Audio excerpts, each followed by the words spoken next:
తెలంగాణ రాష్ట్రం ఆవిర్భావం అయిన తర్వాత కూడా 12 ఏళ్ళు అవుతున్నది. ఇంకా తెలంగాణలో పాలన ఆంధ్ర పెట్టుబడిదారు వర్గాలు, ఆంధ్ర పాలకుల చేతుల్లోనే ఉన్నది అన్నట్టుగా ఈ మధ్యకాలంలో చాలా ఉదంతాలు మనకు కనబడ్డాయి. నిన్న ప్రొఫెసర్ నాగేశ్వర్ గారి ఇంటికాడ అతను అరెస్ట్ చేస్తామని చెప్పి ఆంధ్ర నుంచి పోలీసు వాళ్ళు వచ్చిండ్రు అని చెప్పి తెలంగాణ పోలీసులు పోయి వాళ్ళే అరెస్ట్ చేస్తారు అని చెప్పి కాపాడేందుకు మేము వచ్చినామని చెప్పని ఆడ అంటున్నారు. ఇప్పుడు ఇక్కడ కూడా పోలీసు వాళ్ళు వచ్చారు, పోలీసు వాళ్ళు వచ్చి ఇక్కడ కూడా కూర్చున్నారు.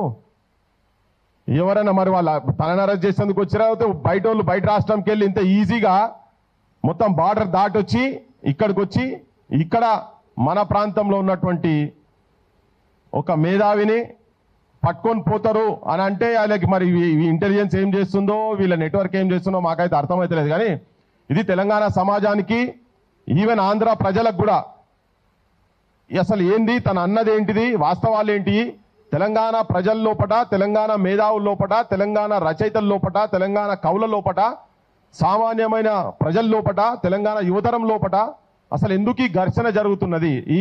ఎప్పుడు ఎవరు ఏది మాట్లాడినా, మేము విగ్రహాల గురించి మాట్లాడితే, బాలసుబ్రహ్మణ్యం విగ్రహం గురించి మాట్లాడితే అమ్మనా బూతులు, ఒక్కటి కాదు రెండు కాదు, మరి వాళ్ళ సంస్కారం ఏందో నాకు తెలుస్తలేదు. ఈ రాజకీయ పార్టీలో పెట్టిపిస్తుండ్రా లేకపోతే సామాన్యమైన జనం పెడుతున్నా తెలుస్తలేదు. అమ్మనా బూతులు అంటే మేము అడిగిన దానికి, ప్రశ్నించేదానికి జవాబులు చెప్పకుండా ఎందుకు బాలసుబ్రహ్మణ్యం విగ్రహం ఇక్కడ ఎందుకు వద్దంటున్నాం అనే దానికి కారణాలు చెప్పినాం మేము. ఇలా రేపు ఎన్టీ రామారావు విగ్రహం పెడుతున్నారు, ఇక్కడ మైత్రివనం దగ్గర ఎన్టీ రామారావు విగ్రహం పెడుతున్నారు. తీసుకొచ్చిన రాత్రి మామూలుగా కాదు, పటాకలు పేద ధూమ్ధాం చేసిర్రు, రాకెట్లు కొట్టిర్రు, పటాకలు కొట్టిర్రు, పెద్ద సౌండ్లు సప్పుడ్లతోటి. మైత్రివనం అది కూడా బిజీ ఉండే సెంటర్ దగ్గర ఇంత ఉత్సవాలు చేసుకుంటా ఎన్టీ రామారావు విగ్రహాలు ఇక్కడ ఎందుకు పెట్టాలి, మేము ఎందుకు వద్దంటున్నాం అనేది కారణాలు చెప్తే కూడా ఒక కిరాయి గొంతుకు ఇక్కడ ఎందుకు పట్టాభిషేకం చేయాలని చెప్పని మేము ప్రశ్నిస్తే, దాన్ని అసలు మీకు బతకరాదురా, మీకు అన్నం తినరాదురా, మీకు వ్యవసాయం నేర్పించింది మేమే, మీకు బట్టలు దొరుకుచుడు మేమే, ఇట్లా ఘోరంగా నీచంగా హీనంగా అంతకుముందు సినిమాలలో ఉండేది ఇప్పుడు బహిరంగంగా సెల్ ఫోన్లల్లా వాళ్ళ భాష, వాళ్ళ సంస్కృతి, వాళ్ళ సాంప్రదాయాలు, ఇగో వాళ్ళ పద్ధతులు ఎట్లున్నాయో ఈ సెల్ ఫోన్లలో మొత్తం వాళ్ళు ప్రదర్శిస్తున్నారు. వాళ్ళ లోపల ఉన్నటువంటి బూతు పాండిత్యాన్ని ప్రదర్శిస్తున్నారు వాళ్ళు. ఇది నేను అందరి జనాల గురించి చెప్తలేను, కానీ ఎవరెవరైతే మాట్లాడుతున్నారో వాళ్ళ గురించి చెప్తున్నా. ఆఖరికి ఎట్లా అయిపోయిందంటే పరిస్థితి, తెలంగాణలో దిష్టి తగిలిందనే కాడికి అక్కడ పవన్ కళ్యాణ్ అంటేనే మాట్లాడే కాడికి పోయింది. మరి ఇదేం దౌర్భాగ్యమో ఏం దుర్మార్గమో మాకు తెలుస్తలేదు. అసలు ఏంది దాన్ని అంటే ఒక చర్చ జరగాలి ఇక్కడ తెలంగాణ ప్రజల దగ్గర, ఆంధ్ర ప్రజల లోపల కూడా. రాజకీయ నాయకులు ఇక్కడోళ్ళు అక్కడోళ్ళు అందరూ ములాఖాత్ అయి ఉన్నారు. దీంట్లో పెద్ద నేనేదో పెద్ద తొవి చెప్తలేని, ఇది అందరికీ తెలిసిన విషయమే ఇది. కాకపోతే మేము ఎందుకు మా సంస్కృతి మీద, మా సాంప్రదాయాల మీద ఎందుకు దాడి జరుగుతున్నది. ఇలా మేము అన్నం ఇక్కడ ప్రభాకర్ రెడ్డి విగ్రహం పెట్టండి, ముఖ్యమంత్రి రేవంత్ రెడ్డికి చెప్పినాము, ఒక ప్రభాకర్ రెడ్డి గారి విగ్రహం పెట్టండి, ఒక పైడి జయరాజ్ గారి విగ్రహం పెట్టండి, లేకపోతే సుక్క సత్య గారి విగ్రహం పెట్టండి, లేదు సినారాయణ రెడ్డి విగ్రహం పెట్టండి.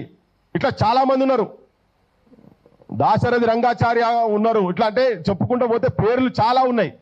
పోనీ ఒక ముఖ్యమంత్రి, మాజీ ముఖ్యమంత్రి అనే కనుక అనేది ఉంటే ఆయన చాలా బొచ్చడు వచ్చినాయి. ఇక్కడ ఆల్రెడీ గల్లీ గల్లీకి విగ్రహం ఉండనే ఉన్నది. ఇక్కడ ఆల్రెడీ ఎన్టీఆర్ ఘాట్ కూడా ఉన్నది, 4 ఎకరాలు 5 ఎకరాలలో ఉన్నది ఆల్రెడీ. ఇప్పుడు మేము కూడా ఏంటంటే మేము కూడా ఆలోచించాల్సి వస్తుంది. మీరు ఇంత అతి చేస్తే నేనే చెప్తున్నా, క్రాంతి దళకెళ్ళి మేము కూడా రేపు తెలంగాణ ప్రజల తరఫుకెళ్ళి అవసరమైతే మరి ఇక్కడ దిగి మొత్తం తొవ్వి రేపు మా ప్రభుత్వాలు వచ్చినాడు తీసుకుపోయి మీరు అక్కడ ప్రకాశం బ్యారేజ్ కాడ పెట్టుకుంటారా మరి మేము అవి కూడా తీసి పంపించాల్సిన పరిస్థితి ఏర్పడుతుందని చెప్పదలుచుకున్నాం.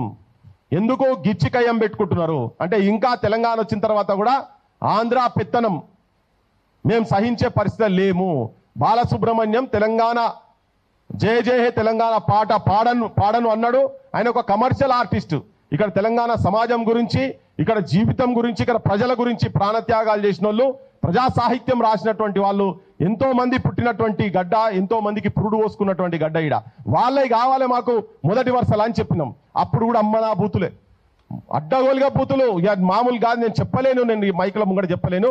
అంత ఘోరంగా ఘోరాతి ఘోరమైనటువంటి బూతులు మాట్లాడు. ఇయ్యాల నాగేశ్వర్ సారు తనకున్నటువంటి ఒక రిలయబుల్ సోర్సెస్ నుంచి తనకున్నటువంటి తను ఎప్పటి నుంచో జర్నలిజంలో ఉన్నాడు, యూనివర్సిటీలో ఒక ప్రొఫెసరు.